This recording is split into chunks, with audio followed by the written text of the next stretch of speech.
নমস্কাৰ বন্ধুসকল, মই হিৰেণ। আজি আপোনালোকক এই ভিডিঅ'টোৰ জৰিয়তে এই 2025 বৰ্ষৰ মাৰ্চ মাহটোত আপোনালোকে কেনেধৰণৰ ফলাফল লাভ কৰিব তাৰে সম্পূৰ্ণ তথ্য দিয়াৰ মানসেৰে এই ভিডিঅ'টো আপোনালোকৰ আগত প্ৰস্তুত কৰিছোঁ। প্ৰথমে মোৰ চেনেলটো আপোনালোকে ছাবস্ক্ৰাইব কৰি ল'ব, যাতে মোৰ পিছৰ ভিডিঅ'বিলাক আপোনালোকে সহজে লাভ কৰিব পাৰে। লগতে মোৰ ভিডিঅ' যদি ভাল লাগে তেন্তে লাইক আৰু শ্বেয়াৰ কৰিব, কমেণ্ট কৰি আপোনালোকৰ মনৰ ভাৱ প্ৰকাশ কৰিব। এতিয়া আহোঁ মূল বিষয়লৈ। আজি এই ভিডিঅ'ৰ উদ্দেশ্য হৈছে এই 12টা ৰাশিৰ সম্পূৰ্ণ তথ্য আপোনালোকৰ আগত আগবঢ়োৱা, যাতে আপোনালোকে এই ভিডিঅ'টোৰ জৰিয়তে এই 12টা ৰাশিৰ সম্পূৰ্ণ তথ্য আপোনালোকে লাভ কৰিব পাৰে আৰু সেইদৰে আপোনালোকে যাতে সাৱধান হৈ আগুৱাব পাৰে। 2025 বৰ্ষৰ এই মাৰ্চ মাহটো কেনেকুৱা হ'ব তাক লৈ আপুনি নিশ্চয় চিন্তিত। এনে পৰিস্থিতিত আজি আপোনালোকৰ সকলো সন্দেহৰ অন্ত পেলোৱাৰ লক্ষ্যৰে আপোনাৰ ৰাশি অনুসৰি এই 2025 বৰ্ষৰ মাৰ্চ মাহৰ মাহিকে ৰাশি ফলটো আমি আপোনালোকৰ আগলৈ আগবঢ়াই দিছোঁ, যাতে আপোনালোকৰ সুবিধা হয়। মাৰ্চ মাহত আপোনাৰ ৰাশিৰ ওপৰত বিভিন্ন গ্ৰহ আৰু নক্ষত্ৰ মণ্ডলৰ প্ৰভাৱ বিবেচনা কৰি এই ভিডিঅ'টো প্ৰতিটো ৰাশি অনুসৰি এই 2025 বৰ্ষৰ মাৰ্চ মাহটোত ৰাশিফলৰ সঠিক ভৱিষ্যতবাণী আগবঢ়োৱা হৈছে।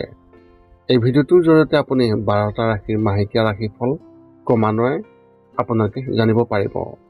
প্ৰতিটো ৰাশি অনুসৰি এই 2025 বৰ্ষৰ মাৰ্চ মাহৰ ৰাশিফল আমি জানো আহক। যেতিয়াই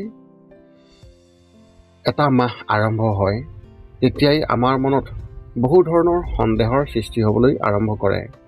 কোনোবাই পৰিয়ালৰ প্ৰতি আশংকা, কোনোৱে চাকৰিৰ বাবে চিন্তিত আৰু কোনোৱে স্বাস্থ্যৰ প্ৰতি চিন্তিত যেন লাগে। সকলোৰে সন্দেহ বেলেগ বেলেগ হ'ব পাৰে, কিন্তু ইয়াৰ স্থায়ী সমাধান হ'ল নিজৰ ভৱিষ্যতবাণী আগতীয়াকৈ জনা। এই কাৰণে আপুনি এই 2025 বৰ্ষৰ এই মাৰ্চ মাহৰ এই ৰাশিফলৰ বিষয়ে সম্পূৰ্ণ তথ্য জানিবলৈ যদি আগ্ৰহী হয় তেন্তে আপুনি আগতীয়াকৈ আপোনাৰ ভৱিষ্যতবাণী জানি ল'ব পাৰিব এই ভিডিঅ'টোৰ জৰিয়তে, আৰু সেই অনুসৰি আপুনি নিজকে প্ৰস্তুত কৰিব পাৰিব।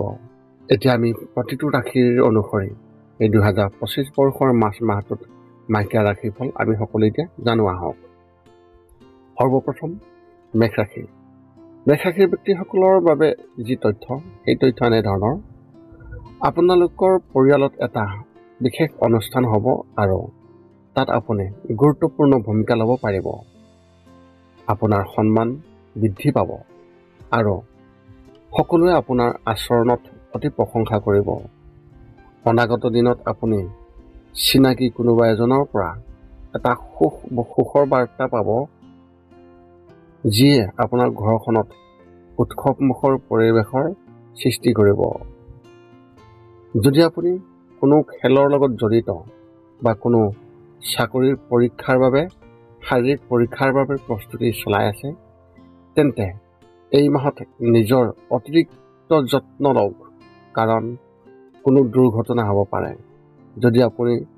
যদি আপুনি আপোনাৰ ধন ক'ৰবাত বিনিয়োগ কৰিছে তেন্তে তাৰ পৰাই আপুনি লাভ পাব, কিন্তু সোনকালে উপলব্ধ নহ'ব। এই মাহত আৰ্থিক বিষয়ত সংযমে কাম কৰিব লাগিব।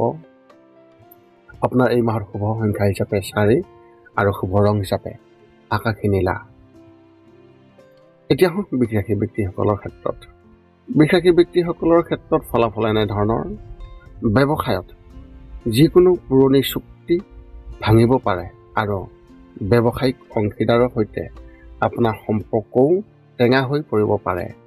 যদি আপুনি নতুন চাকৰি বিচাৰি আছে তেন্তে এই মাহত আপুনি কিছুমান অফাৰ পাব, যিবোৰ আপোনাৰ বাবে উপকাৰী হ'ব, কিন্তু সেইবোৰত আপুনি সফল নহ'ব।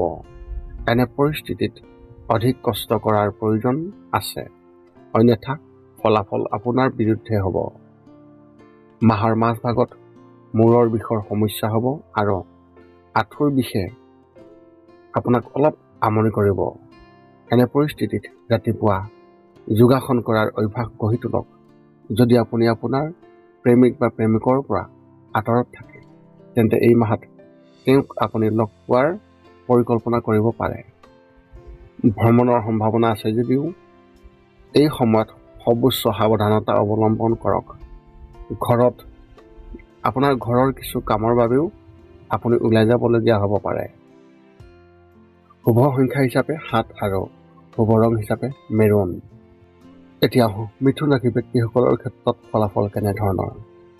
যদি আপুনি চৰকাৰ, বেংক, অভিযান্ত্ৰিক বা মেনেজমেণ্টৰ দৰে প্ৰতিযোগিতামূলক পৰীক্ষাৰ বাবে প্ৰস্তুতি চলাই আছে, তেন্তে আপুনি এজন ছিনিয়ৰৰ পৰা উপযুক্ত গাইডেন্স পাব আৰু যিকোনো পৰীক্ষাটো ক্লিয়াৰ কৰিব পাৰিব। নতুন আলহীও আপোনাৰ ঘৰৰ দুৱাৰত টোকৰ মাৰিব পাৰে। পৰিয়ালৰ পৰিৱেশ আধ্যাত্মিক হৈ থাকিব।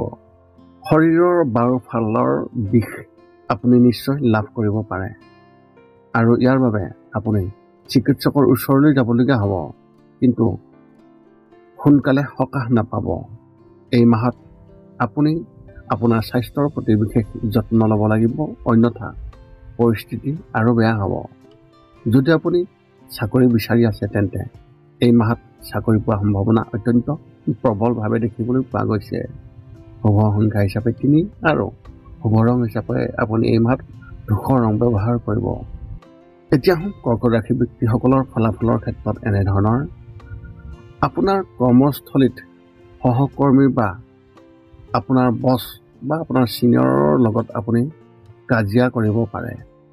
নতুন চাকৰিৰ সন্ধান নিশ্চয়কৈ হ'ব আৰু তাতো আপুনি সফলতা লাভ কৰিব। ব্যৱসায়ৰ বাবে ভ্ৰমণলৈ যাবলগীয়া হ'ব পাৰে, যাৰ ফলত নতুন চুক্তি হ'ব। আৰ্থিকভাৱে পৰিস্থিতি ভাল হ'ব, কিন্তু আপুনি আপোনাৰ সঞ্চয়ৰ পৰা কিবা এটা কিনিব পাৰিব। ঘৰত যদি ল'ৰা ছোৱালী থাকে, তেন্তে তেওঁলোকৰ প্ৰতি আপোনাৰ প্ৰেম বৃদ্ধি পাব আৰু আপুনি তেওঁলোকক ভালদৰে চিনি পাবলৈ চেষ্টা কৰিব। আপুনি আপোনাৰ প্ৰেমিকৰ লগত কৰা যি পৰিকল্পনা, সেই পৰিকল্পনাও কৰিব, কিন্তু কিবা কাৰণত তাত বাধা আহিব আৰু তেওঁক লগ কৰিব আপুনি নোৱাৰিব পাৰে। বজাৰত আপোনাৰ বিষয়ে এটা ভুল ধাৰণা সৃষ্টি হ'ব আৰু আনকি আপোনাৰ পুৰণি গ্ৰাহকেও আপোনাক এৰি যাব পাৰে। শুভ সংখ্যা হিচাপে 8 আৰু শুভ ৰং হিচাপে আপুনি এই মাহত বাদামী ৰং ব্যৱহাৰ কৰিব পাৰে। এতিয়া সিংহ ৰাশি ব্যক্তিসকলৰ ফলাফলৰ ক্ষেত্ৰত এই মাহত আপুনি কঢ়িয়াই লৈ ফুৰি অধিক খৰচ কৰিব লাগিব পাৰে। গতিকে আমি আপোনাক আগতীয়াকৈ ক'ব বিচাৰিছোঁ যে আপোনাৰ বাবে ক্ষতিকাৰক হ'ব। খৰচৰ ওপৰত নিয়ন্ত্ৰণ ৰাখক আৰু ভৱিষ্যতক মনত ৰাখিহে আপুনি খৰচ কৰিব। এই মাহত আপোনাৰ আত্মবিশ্বাস বাঢ়িব, কিন্তু কোনোবাই আপোনাক ভাল নাপাব আৰু হয়তো আপোনাৰ ক্ষতি কৰিবলৈ চেষ্টা কৰিব। যদি আপোনাৰ বা আপোনাৰ পৰিয়ালৰ বিৰুদ্ধে কোনো পুৰণি আইনী গোচৰ চলি আছে, তেন্তে এই মাহত ইয়াৰ কোনো সমস্যা হ'ব পাৰে আৰু আপুনি আদালতলৈও যাবলগীয়া হ'ব পাৰে। কৰ্মক্ষেত্ৰত সকলো ঠিকেই থাকিব আৰু আপোনাৰ কামত সকলোৱে সুখী যেন লাগিব। আপোনাৰ অনুমান অনুসৰি ব্যৱসায়ত লাভ পাব। ল'ৰা ছোৱালীৰ পৰা আপুনি হয়তো এটা চমক পাব পাৰে। শুভ সংখ্যা হিচাপে আপুনি এই মাহত 1 ব্যৱহাৰ কৰক আৰু শুভ ৰং হিচাপে আপুনি এই মাহত গোলাপী ৰং ব্যৱহাৰ কৰক। এতিয়া কন্যা ৰাশি ব্যক্তিসকলৰ ৰাশিফলৰ ক্ষেত্ৰত যদি ঘৰৰ আৰ্থিক অৱস্থা বেয়া আৰু আপুনি কঠোৰ পৰিশ্ৰম কৰি আছে, তেন্তে কোনোবাই আপোনাৰ ওপৰত চকু ৰাখিছে। ইয়াৰ পৰা হাত সাৰিবলৈ হয়তো জ্যোতিষৰ সহায় লওক, নহয় কিছু ব্যৱস্থা গ্ৰহণ কৰক। এই মাহত আপুনিও শত্ৰুৰ পৰা আঁতৰি থাকিব লাগিব আৰু তেওঁলোকৰ লগত কোনো ধৰণৰ কাজিয়া বা বিবাদ নকৰিব আৰু ইয়াৰ পৰা আপুনি আঁতৰি থাকক। আপোনাৰ পৰা কিছু আশা থাকিব আৰু আপুনিও সেইবোৰ পূৰণ কৰিব। এই মাহত প্ৰেমিক বা প্ৰেমিকাৰ লগত আপোনাৰ ভাল সম্পৰ্ক বজাই ৰাখিব লাগিব। এনে পৰিস্থিতিত তেওঁলোকক সুখী কৰি ৰাখিবলৈ চেষ্টা কৰক আৰু আপুনি আপোনাৰ লগত ফুৰাবলৈ লৈ যাওক। যদি আপুনি বিয়াৰ প্ৰস্তাৱ বিচাৰি আছে তেন্তে আপোনাৰ মাতৃৰ ফালৰ পৰা এটা প্ৰস্তাৱ আহিব পাৰে। এই ক্ষেত্ৰত আপোনাৰ মাকে বহুতে ভাল পাব। শুভ সংখ্যা হিচাপে 5 আৰু শুভ ৰং হিচাপে আপুনি এই মাহত হালধীয়া ৰং ব্যৱহাৰ কৰক।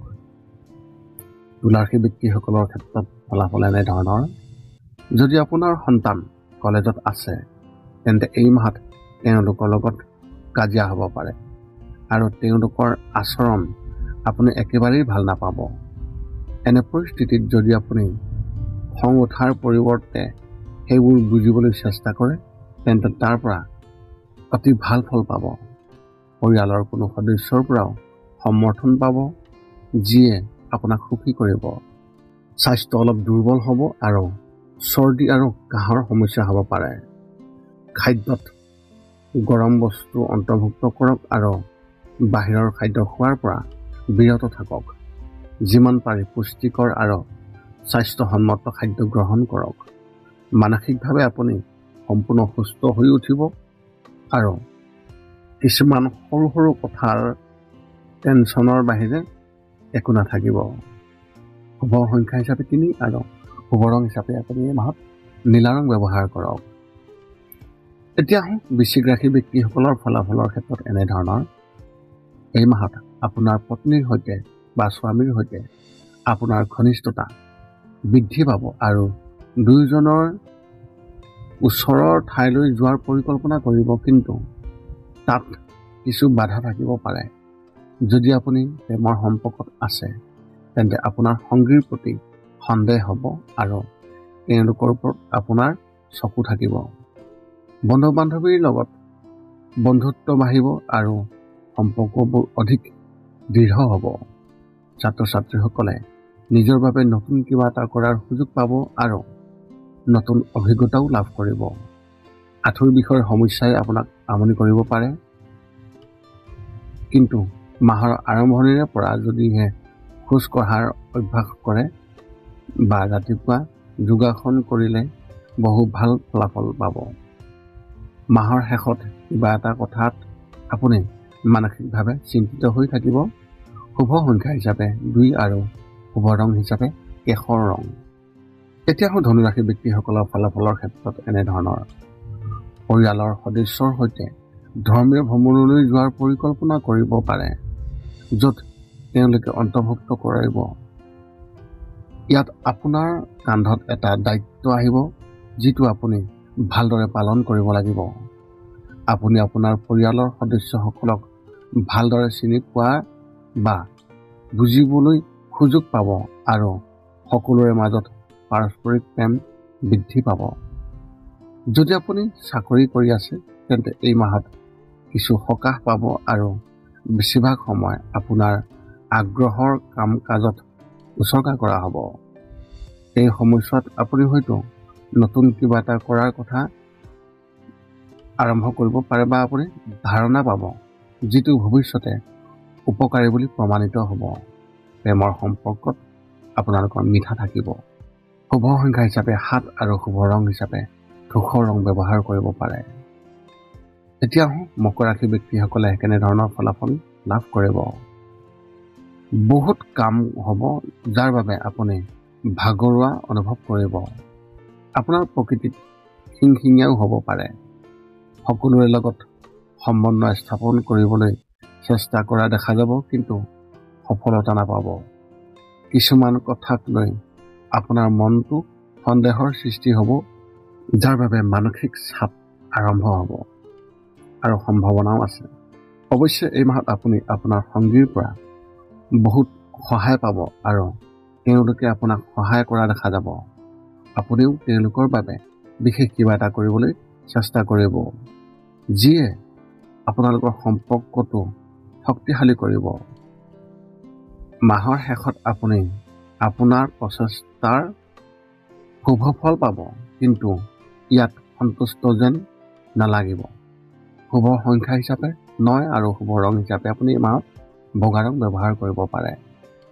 এতিয়া কুম্ভ ৰাশি ব্যক্তিসকলে কেনেধৰণৰ ফলাফল লাভ কৰিব। আপোনাৰ পৰিয়ালৰ কোনো সদস্যৰ স্বাস্থ্যৰ হঠাৎ অৱনতি ঘটিব পাৰে, যাৰ ফলত বৃহৎ আৰ্থিক খৰচ হ'ব। ঘৰৰ কোনো কামৰ বাবেও ঋণ ল'বলগীয়া হ'ব পাৰে। যদি আপুনি আপোনাৰ চাকৰিত কোনো প্ৰজেক্টত কাম কৰি আছে, তেন্তে আপুনি বিফলতাৰ সন্মুখীন হ'বলগীয়া হ'ব পাৰে আৰু আপোনাৰ বছ আপোনাৰ কামত সুখী যেন নালাগিব। ছ'চিয়েল মিডিয়াত কাৰোবাৰ প্ৰতি আপোনাৰ আকৰ্ষণ নিশ্চয়কৈ বাঢ়িব বা আপুনি অনুভৱ কৰিব পাৰিব আৰু তেওঁলোকৰ সৈতেও কথা বতৰা হ'ব। এনে পৰিস্থিতিত আৰম্ভণিতে উত্তেজিত হোৱা পৰিহাৰ কৰি তেওঁলোকক যথেষ্ট সময় দিয়ক। আপুনি আপোনাৰ বিবাহিত জীৱনত এনেকুৱা কিবা এটা অনুভৱ কৰিবলৈ পাব, যিটো আপোনালোক দুয়োৰে মাজত এক মধুৰ স্মৃতি হিচাপে থাকিব। আপোনাৰ কোনো বন্ধুৰ বিয়ালৈ নিমন্ত্ৰণ লাভ কৰিব পাৰে। শুভ সংখ্যা হিচাপে 6 আৰু শুভ ৰং হিচাপে সেউজীয়া ৰং ব্যৱহাৰ কৰিব পাৰে। এতিয়া সদুশেষত মীন ৰাশিৰ ব্যক্তিসকলে কেনেধৰণৰ ফলাফল লাভ কৰিব। সম্পৰ্কৰ ক্ষেত্ৰত সাৱধান হওক, কাৰণ পৰিয়ালৰ কোনো সদস্যই যিকোনো এটা কথা কোৱা তাৰ আগতে আপুনি প্ৰতিটো কথাতে আপুনি গুৰুত্ব দিব লাগিব আৰু আপুনি অপ্ৰয়োজনীয়ভাৱে সংবেদনশীল মনোভাৱ গ্ৰহণ কৰিব পাৰে, যাৰ ফলত সম্পৰ্কত দূৰত্ব বৃদ্ধি পাব। যদি আপুনি মুকলিকৈ কথা পাতে, তেতিয়া আপুনি অধিক ইতিবাচক ফলাফল পাব। আপোনাৰ পিতৃ মাতৃ এজনৰ স্বাস্থ্য অলপ দুৰ্বল হ'ব পাৰে। এনে পৰিস্থিতিত তেওঁলোকক বাহিৰলৈ ওলাই যাবলৈ দিয়াৰ পৰা বিৰত থাকিব। এই মাহত বৈদ্যুতিক সামগ্ৰীৰ ক্ষেত্ৰত অতি সাৱধান হওক আৰু যিমান পাৰি দূৰত্ব বজাই ৰাখক। ধনৰ লেনদেনতো সাৱধান হওক। এই মাহত শনিদেৱ আপোনাৰ ওপৰত অতি গধুৰ, সেয়েহে শনিবাৰে শনি মন্দিৰলৈ গৈ তেল আগবঢ়াওক আৰু তেওঁৰ পৰা ক্ষমা বিচাৰিব লাগিব। আপোনাৰ ঘৰতো আপুনি হনুমান চালিচা অতি কমেও 3 বাৰকৈ আবৃত্তি কৰাৰ অভ্যাস কৰক এদিনত। আপোনাৰ শুভ সংখ্যা হিচাপে 2 আৰু শুভ ৰং হিচাপে কমলা ৰং ব্যৱহাৰ কৰিব পাৰে।